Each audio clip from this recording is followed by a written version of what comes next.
ഇപ്പോൾ പരാതിക്കാരൻ മുഹമ്മദ് ഫിർദൌസ് ടെലിഫോൺ ലൈനിലുണ്ട്. ശ്രീ മുഹമ്മദ് ഫിർദൌസ്, ഇപ്പോൾ താങ്കൾ നൽകിയ പരാതി, അതിലാണ് ഇപ്പോൾ കോടതിയുടെ മറ്റൊരു ഇടപെടൽ ഉണ്ടായിരിക്കുന്നത്. ആ കേസുമായി ബന്ധപ്പെട്ടുകൊണ്ട് ഇപ്പോൾ രാജ്യദ്രോഹ കുറ്റം അത് കോടതി മേൽനോട്ടത്തിൽ അന്വേഷിക്കുമെന്ന് പറയുന്നു. അപ്പോൾ പോലീസിന്റെ ഭാഗത്ത് നിന്ന് വീഴ്ച ഉണ്ടായിട്ടുണ്ട് എന്ന് കോടതി കൃത്യമായി മനസ്സിലാക്കുന്നു. അതിന്റെ കൂടി പശ്ചാത്തലത്തിലാണ് ഇപ്പോൾ ഇങ്ങനൊരു തീരുമാനം കോടതി എടുത്തിരിക്കുന്നത്. താങ്കൾ എങ്ങനെയാണ് കാണുന്നത് തന്നെ? ഞാൻ ഈ പരാതി 2023 നൽകിയിട്ടുണ്ടായിരുന്നത്. ആ പരാതി നൽകിയതിന്റെ പാലാരിവട്ടം പോലീസിലും പരാതി നൽകിയിരുന്നു, അതേമാതിരി ജില്ലാ പോലീസ് മേധാവിക്ക് പരാതി നൽകിയിരുന്നു, സംസ്ഥാന പോലീസ് മേധാവിക്കും, അതേമാതിരി നാഷണൽ പോർട്ടലും ഉണ്ട്. നമ്മൾ സൈബർ ക്രൈം ശ്രദ്ധയിൽപ്പെട്ട് കഴിഞ്ഞാൽ പരാതി കൊടുക്കുന്ന ഒരു സൈറ്റാണ്, അതിലും പരാതി കൊടുത്തിരുന്നു. പക്ഷെ ഇതിലൊന്നും അന്വേഷണം അല്ലെങ്കിൽ ക്രൈം രജിസ്ട്രിയോ അന്വേഷണം നടത്തോ ചെയ്യാത്തതിന്റെ ഭാഗമായിട്ട് ഞാൻ മജിസ്ട്രേറ്റ് കോടതിയെ സമീപിക്കുകയായിരുന്നു 2023. അന്ന് മജിസ്ട്രേറ്റ് കോടതി പാലാരിവട്ടം പോലീസിനോട് ആ വിഷയം അന്വേഷിക്കാൻ പറയുകയും പാലാരിവട്ടം പോലീസ് എഫ്ഐആർ രജിസ്റ്റർ ചെയ്യുകയും ചെയ്തിരുന്നു. അതിനുശേഷം ഈ ഇതിലെ 9ാം പ്രതിയായ ഷാജൻ സ്കറിയ എറണാകുളം സെഷൻസ് കോടതിയിൽ വന്നിട്ട് ആന്റിസിപ്പേറ്ററി ബെയിൽ എടുത്തിരുന്നു.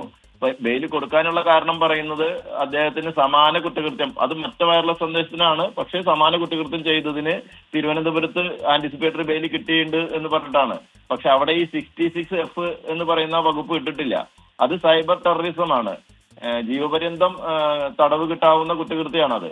പക്ഷെ അതില് അവിടെ തിരുവനന്തപുരത്ത് അങ്ങനെ ഒരു ലാപ്സ് ഉണ്ടായതുകൊണ്ട് അയാൾക്ക് ഇവിടെ ആന്റിസിപ്പേറ്ററി ബെയിൽ കൊടുത്തു. പക്ഷെ അതിനുശേഷം പാലാരിവട്ടം പോലീസ് അതിൽ യാതൊരു അന്വേഷണവും നടത്തിയിട്ടില്ല.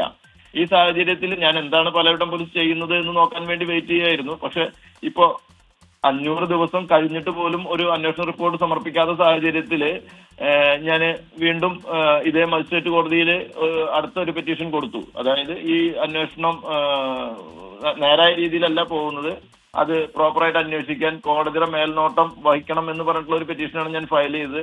അപ്പൊ കോടതി അതിൽ ഗ്രൗണ്ട് ഉണ്ട് എന്ന് മനസ്സിലാക്കിയതിന്റെ ഭാഗമായിട്ട് പോലീസ് റിപ്പോർട്ട് ചോദിച്ചു. പോലീസ് റിപ്പോർട്ട് ചോദിച്ചതിൽ പോലീസ് റിപ്പോർട്ട് പറയുന്നത് ഞങ്ങൾ അന്വേഷണം നടത്തിക്കൊണ്ടിരിക്കുകയാണ്, ഞങ്ങൾക്ക് ഇനിയും പല സയന്റിഫിക് എവിഡൻസ് ഒക്കെ എടുക്കാൻ വേണ്ടി സമയം ആവശ്യപ്പെടുകയാണ് ചെയ്തിട്ടുണ്ടായിരുന്നത് കോടതിയിൽ. അപ്പൊ കോടതി 500 ദിവസം കിട്ടിയിട്ടും നിങ്ങൾക്ക് സമയം ആയില്ല എങ്കിൽ കോടതി അത് കോടതിയുടെ മേൽനോട്ടത്തിൽ അന്വേഷിക്കാൻ ഉത്തരവിടും എന്ന് പറഞ്ഞിട്ടാണ് കോടതി ഇപ്പോൾ കോടതിയുടെ മേൽനോട്ടത്തിൽ അന്വേഷിക്കാൻ ഉത്തരവിട്ടിരിക്കുന്നത്. ഇത് പ്രകാരം ടൈം ഡിലേ ഇല്ലാതെ പോലീസ് റിപ്പോർട്ട് സമർപ്പിക്കേണ്ടതുണ്ട്. അത് മാത്രമല്ല, കോടതി പറഞ്ഞിരിക്കുന്നത് ഓരോ 30 ദിവസത്തിലും ഇതില് കൃത്യമായിട്ട് പോലീസ് എന്ത് പുരോഗതി അന്വേഷണത്തിൽ നടന്നു എന്നുള്ളത് മജിസ്ട്രേറ്റ് കോടതിയിൽ റിപ്പോർട്ട് സമർപ്പിക്കണം. അപ്പൊ ഇത്ര നാള് വെറുതെ ഇരുന്ന മാതിരി പോലീസിന് ഇരിക്കാൻ പറ്റില്ല. കൃത്യമായി പോലീസ് അതിൽ ക്രൈം രജിസ്റ്റർ ചെയ്തിട്ടുണ്ട്, പോലീസ് അതിൽ കുറ്റകൃത്യം നടന്നിട്ടുണ്ട് എന്ന് പോലീസ് കോടതിയിൽ സബ്മിഷൻ കൊടുത്തിട്ടുണ്ട്. എന്നിട്ട് കോടതി മിണ്ടാതിരിക്കാൻ പറ്റില്ല. അന്ന് അന്വേഷണ ഉദ്യോഗസ്ഥൻ പറഞ്ഞിരുന്നത് അന്നത്തെ ADGP ആയിട്ടുള്ള MR അജിത് കുമാർ ഈ റിപ്പോർട്ടെല്ലാം ചോദിച്ചിരുന്നു. അതിനുശേഷമാണ് അതിൽ യാതൊരു പുരോഗതിയും കാണാതായത് എനിക്ക് തോന്നിയത്. എന്റെ സ്റ്റേറ്റ്മെന്റ് ഒക്കെ അന്ന് എടുത്തിട്ടുണ്ടായിരുന്നു. അതിനുശേഷം പിന്നീടൊന്നും ഒരു അന്വേഷണ പുരോഗതിയും കണ്ടിട്ടുണ്ടായിരുന്നില്ല. അതാണ് ഇതിലുണ്ടായിരിക്കുന്നത്.